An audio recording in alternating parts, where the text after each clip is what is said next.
There's only one thing on this earth more powerful than evil, and that's us. Hi guys, this is Claire Kramer, aka the Great Glorificus, and you are listening to the Buffy Back Issue Bed. Welcome to the Buffy Back Issue, the show where we go through all of the Buffy and Angel comics that are canon chronologically. I'm Zach. And I'm Emily. And we're not doing that this week. We're doing something different. But we are talking about things related to this. It'd be weird if we weren't. Like, how was your day? It's happened before. Let's talk marriage. Welcome to our marriage counseling podcast. I read a funny tweet today. I thought you wrote it. You didn't. Good. This week, since there's been so much news around the Buffy property, we're going to talk all the news that's fit to print. / talk about. Yeah, which is going to go over a lot of places. I have notes. I asked a lot of questions, reached out on Twitter, email, found out things. Some things were public. I guess they're all public. No. I mean, nobody actually knows who you are, so I feel like they must be public.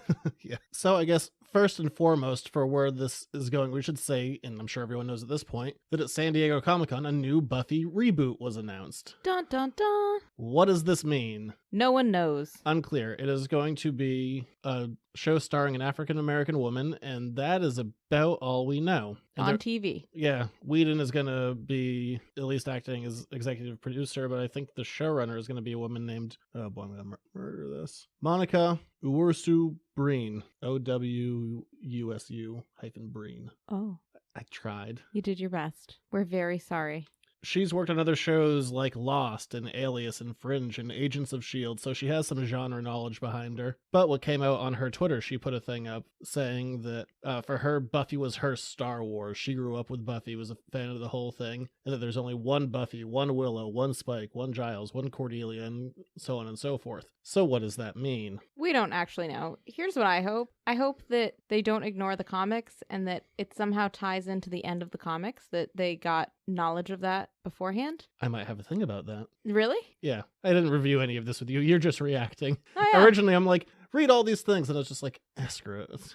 We're very busy. We're very busy. We're going to make the best of the show. And I did all my research. We're so sorry. I'm so sorry. You did actual things. So, yeah, it's going to go, one of three ways, really. And you could call this Eleanor the Vampire Slayer and just start fresh and have the title of Vampire Slayer behind it, have it be a whole new thing. Is her name actually Eleanor? No. Oh. I just made up a lady name. Oh, I just like the name Eleanor. I was on board for that. No. Anyway, unrelated. No, I just thought of a lady's name and went to Eleanor for some reason. Not even like Ellie, but like... The year was 1872. The formal form. Eleanor the Vampire Slayer. Hey, oh my gosh, can you imagine if that were real? If they went back in time? That'd be cool. I'd be all about that. Had we even thought of that as a possibility? I think they've said that it's not, that it's supposed to be more reflexive of current times because back in the early 90s when the idea was birthed, like the idea of like the blonde valley girl getting killed. Can we talk about the idea that you just said birthed and it was not good?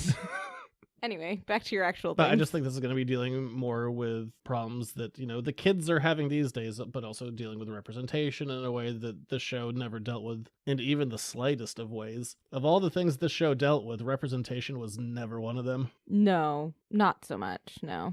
Ever. Really struggling here. Boy Meets World did more of that.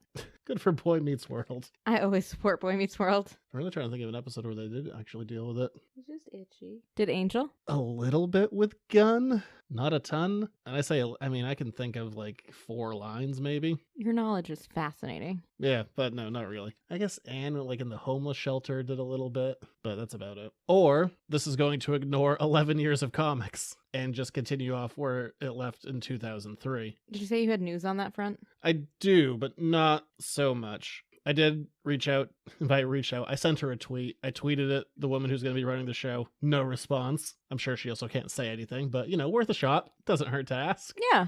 But I asked Christos Gage if he knew if there was going to be any connection between what he was doing and the TV show, and he said he had no idea. It wasn't even like, I can't speak on this. It was just no idea. And he did this with Joss, like they did it face-to-face, like plotted this whole season out. Well, the comforting part is that if Joss is involved in both projects, there's the possibility that Joss could have transferred knowledge. or at least major plot points. I think he'll probably get like a developed by credit or like an executive producer role, but I don't think he's going to be that heavily involved because he's developing a show for HBO. Oh, is he? Yeah, it's going to be about young teenage girls with superpowers. I should think that one is a period piece, but yeah. Really? Never. Yeah. Love period pieces. About like young waifs with superpowers. Huh. Never heard of a show like that before. Yeah, he really doesn't have a ton of range, does he? Anyway, that's piece of news A. I guess I could do this now. I have a correction from one of our last episodes, or possibly Really? our last one. I don't even know anymore how time works.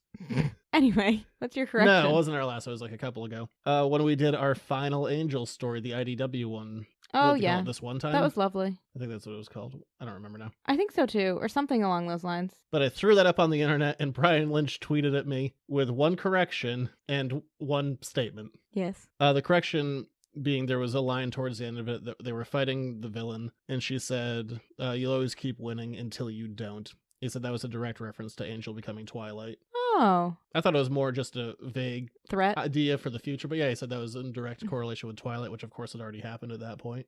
Oh, that makes sense. Just, based on when the books were coming out. Yeah. But then he also Clever. responded to, like, probably the 7th time. I'm like, boy, he has a chip on his shoulder about fan backlash. He's like, no, I don't. I just like making fun of it. I can believe that. Yeah. Because you know what? If I could write funny little asides that If you could troll people, why made not? me laugh, I would put them in too. So those are my corrections, straight from the man himself. Well, there you go. He also said that I made him tear up with my dramatic reading. No, that was Chris Ryle. Wow. They both said that they got a little glassy-eyed at it, but it was mostly just talking about Franco. Well, yeah. It wasn't actually me, but No. I was going to, give myself credit. Before we dive a little bit more into the Buffy side of things, let's do a little Firefly. Sounds good. I wrote down a note that just said Firefly connections. I've just been staring at him like, what does that mean? I remember now. Do you? I was just going to start making connections with Firefly. So the writer of the upcoming Firefly series for Boom Comics threw up an AMA on Twitter, so I took that opportunity to ask him a basketball question. It took me the longest time to figure out what AMA stood for. And then I thought better of that 5 minutes later, and I asked him a second question, but it was about Firefly. Did he answer both of them? Yes. Well, there you go. I mean, he's wrong about the basketball one, but... But how about the Firefly one? I asked if the current series the upcoming series of Firefly books was going to connect in any way to the stuff that Dark Horse had done before, or as my tweet read, Dark Hearse. Damn it. Whatever, it's out there. He said, no, there's no direct connection, but there's also nothing out there he believes it's going to contradict anything that's happened. The fact that he's worried about that comforts me. But he's also dealing with stuff that's going to be taking more in the Firefly era more than the Serenity era, it looks like, so they probably wouldn't yet. So there you go. That's good. And right now I know the idea is they have 12 issues planned, but with the intent of making it more of an ongoing than 12, so hopefully that'll actually come to pass. Come to fruition. Yeah, because Boom is owned by Fox, and Fox ended up pulling the Buffy and Firefly licenses, which it seems like weird timing because Disney is buying Fox, so I start pulling your licenses if you're getting sold off to someone else. Maybe that was part of the deal with Disney. You need to pull your licenses. It could be. For stuff like that. So I don't know how that works. Uh-huh. Also, apparently Joss doesn't know where Frey stands. In terms of the new Buffy verse? In terms of legality, like, is it still a Dark Horse thing, or is it going to be owned by Fox and then Disney? Huh. Which, I don't know either. That's a good lawyer question. I'm not a man of contracts, or a man who's seen the contracts. But I guess we can deal with the whole Fox thing. Oh, no, one more. And one more story before we kind of get into the meat of everything. I reached out to Dark Horse and asked about future Buffy comics, and more specifically about, like, library editions, because they have up to all through Buffy season 10 solicited right now. And they said with this deal that there's they don't have the rights to print anything new. So the library editions are all going to stop with Buffy season 10. So Angel season 10, Angel 11, Buffy 11, and Buffy 12 are never going to get anything other than the trade paperbacks, which is a bummer, but... Okay, never is a long time, but not in the foreseeable future, at least. No, they're going to a different company. They're not going to continue printing things the way a different company was. Except that IDW did it with Mirage. I suppose. So, not that I think it's likely. I think that if I were... I mean, those didn't match up with the old ones. Those were just repackaged in a big way. which is fine, right? Yeah. I mean, you have them all. Yeah, I mean, we'll see what happens. They also package them a lot better than Mirage ever did. Right, that's what I was really thinking, but it By the way, sounded we're snarky to say it. We're talking about Ninja Turtles now, by the way. Did I not say that? No, you just said IDW and Mirage. Like, people are supposed to know that in 2009, Viacom bought the rights to Mirage that then licensed it out to IDW. I'm sorry, guys. It's been a long day. At that point, it wasn't a podcast, and it was just a It's conversation. just a conversation. that They're no upstairs. one was in on. They're in the extra bedroom, if you need to know that too. What annoys me about this is when the announcement of season 12 was happening, like, this is the final season. And Dark Horse said this will be the final format of seasons, but we will continue to publish Buffy comics in the future. Apparently that was just a lie. All I'm wondering is if the contracts were not actually worked out, or if... I don't know, it sounds like they were based on an interview that Joss did with Comic Book Resources. Yeah, that just seems like a weird thing to lie about, because they also... It could have also just been a mistake. Like, whoever submitted that press release just didn't understand what was happening, and then they just never printed a correction. And I'm also going off of a tweet that I received from Dark Horse, but that could just be their social media person, so, I mean, I don't know the ins and outs of Dark Horse's company workings. Yeah, and it could also be something that I'm taking it at face value, but... They don't want to promise anything that they can't commit to. I don't know. Buffy Season 12. Why is Buffy Season 12 only 4 issues? I know, you told me this one. Because Fox said so. They said that they'd have a little bit of time to wrap up the story, and Joss is like, oh, how are we going to like build it and make sure that everything gets closure? Like, you have 4 issues. It's like, so briefly. Not long. Although, in the 3 issues that we've read, they have done a wonderful job doing that, so... Yeah, tying up as much as they can. There's a few hanging chads there, but... Wow, old reference. Just said hanging plot threads, but I went with hanging Chad instead. That's the second time in like a month that has come up as a reference. That is just a lot of times. Why? Who else? My friend from Florida. I guess they'd have reason to reference it. Yep. I still don't even remember how or why it came up. Oh, I do. It's a dumb story. Anyway.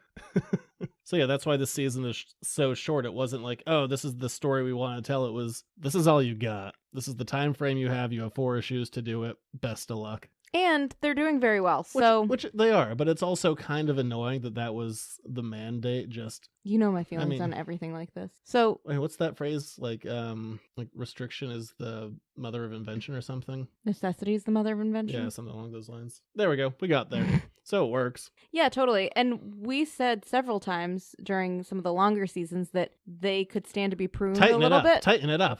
And they tightened it up. Oh, so there you go. There hasn't been a ton of news about this final issue. Believe me, I have tried to get my hands on it. I know. I haven't. I know. Guys, you don't even know what our lives are like. It's mostly this, but in real time and longer. I failed. I really tried to get a review copy of this. Did anyone ever respond to you? They didn't even respond to me. Probably because you said you were going to share it with your wife. They aren't going to send it to somebody who's going to share it with anybody. No, that was a joke tweet. Not an actual thing that I sent to Dark Horse. But what we do know about kind of the end of it, going off of the review that Whedon did with CBR, this is the part that kind of made me question where we stand. I didn't write down all the quotes, but there were a couple of ones of interest. We made sure that the journey wasn't continuing. We wanted to give the Dark Horse era some closure. I don't like that term, era. Okay, here's my problem. Not with any of this, mostly with your attitude about it. Because you have said repeatedly how much you want this to end and you want it to end well. You want it to end and you want it to end and you want it to end. And then they said it's ending and your day crashed that day. Do you remember that? You called me like 4 times at school and you were like, Buffy's ending. And I was like, yeah, that makes sense. Lies. And you were like, no, it's ending. Well, and I got over there and you were just sitting there, sadly. You hadn't moved since they told you. Okay, so that's problem number 1. Problem number 2, so you said all along you wanted it to end, and then you were super sad when it was ending, and now they're like, just kidding, it's not ending, and you're like, no, go back to the first thing. I'm confused. What do you want? I want a definitive canon. You changed your mind about what you wanted. No, I want it to end, but I don't want it to be an era. I don't think you want it to end. I saw your face. But for me, and I'm sure for a lot of other people who are still into it, probably most of the people who are still into it were in it from kind of day one. They've been invested in it for 11 years. And it wasn't just, as talked about many times, like the reason we haven't done the other Dark Horse books is because they weren't directly connected. And that this was the thing that was the continuation. And this was the thing that brought in creatives, the creator and other writers that worked on the show and new talent as well. And this was the story. I don't want it to be the era. I want it to be the real thing. To me, the Dark Horse era era just means that Dark Horse has stewarded the property, just like how IDW stewarded the property for a while. It does not tell me that you're canceling out everything that came before it. It just tells me that we're moving on to a new era of stewardship. Yeah, which is why I want the show just to kind of be either its own thing or a continuation. Because as long as they don't kill anyone in this next issue, you could have most people come back. They won't kill anyone. Joss did say they joked about killing everyone. No. But they're not. I'm sure someone will, but I'd almost rather that no one die in this more so if they are going to have a show. I would always rather that. I mean, you could get most people back with the exception of Angel and Spike, just for age reasons. Yeah, and even so, you might be able to do some creative things around choices, but... Except, like, they both Shanshu'd, 10 years ago. I really enjoy that you make Shanshu into a verb at every opportunity. Why not? I don't know. I'm just not really stressed out about it, mostly because we don't really have any information, so... Yeah, and we'll live and let live until we have some more things to worry about with it, you know? And the other important quote that kind of came out of that interview for me was talking about how comparing this finale to the season 7 finale, which might be a minor spoiler, it also might not be because we don't know what this information will yield. That at the end of the season 7 thing, it was that whole, note of hope and the door is open to you and you can be anything, but that Buffy will end the season being able to say, and this is a direct quote, "I know who I am now." She knew who she was last time too. She was a cookie. She was still baking. But she knew she was a cookie. So yes, I guess at the end of this, Buffy will be baked. Probably not high. I mean, she also might be baking in Hellfire. Wow, so many uses of the term bake. I know. I'm out. Yeah, there's not that many. It's just cookies. I had a couple. Oh, I had one that was weed. I understood that one too. I thought you were just glossing over it. Well, I was just going to gloss over it, but I'd rather focus on cookies. She's high. Maybe she had an edible. I would rather just eat a cookie. It was a cookie. A normal cookie. But yeah, that's kind of where we're at with everything. That's all I know as far as news of what's coming. If you guys know anything, let us know. Well, Patreon people were going to get this. It'll be out before the final issue, but this is only going to hit the internet for the main public the day before this last issue comes out. So by the time this comes out for next week's people, I'll have already read the issue. Guys, please note that the next issue of Buffy, the last issue of Buffy, comes out on my birthday. So just think about that. How did that happen in my world? Yeah, but I'll have read it a few days before. So you'll have had time to process. Yeah. It won't be... I'm not sure if I'll have 24 or 48 hours, but sometime. That's good. And hey, if you want to get a review of that, we're going to do a single issue review of number 4 before we do our full coverage. So that will be up the day the comic comes out, I believe. Depending on when we get our lives together. That's what I'm shooting for. And then we'll do our full season coverage after that. They'll again be released early on Patreon and then out later for public consumption. Which, if you want to go to that Patreon, what minimum of $1 a month, patreon.com/editorsnotecomics, or $5 or more or less. You can be a duke of your other podcast. You can be a duke of every podcast. You can be a duke of this one. No, I just mean you actually get your name announced. Yeah. I guess we could start announcing people's names if you guys want us to. I don't know. Yeah. Sure. Yeah. Social media stuff, editorsnotecomics.com. You can find everything there. You've heard it before. You probably have. So yeah, next time. Dun, dun, dun. The end. Not for us. Not for us. The end, emotionally, for you. You will be a mess. Oh gosh. I'll have to pick you up off the floor. I think I'll drink it with a bottle of rosé. I don't know why you rosé. Think you'll drink it with a bottle of rosé? Yeah, I'll drink the comic. I'm just going to tear it up, plop her in during work hours. You are just... It's not going to be pretty, guys. There's going to be crying. I don't even care what happens. Nobody could die. I have never cried. Excuse you? I haven't cried since The Lion King. Mm-hmm. Uh-huh. Inside Out. Glassy-eyed. Mm-hmm. I've seen it. I love watching a child's imagination die. Just their imaginary friend, number 1. Number 2, the Cordelia episode of Buffy. I mean, Angel. She was in a lot of them. I don't know what you're talking about. The one where she dies. Oh, that one. You're getting glassy-eyed. No, I'm not. just thinking about it. We'll be back. Bye.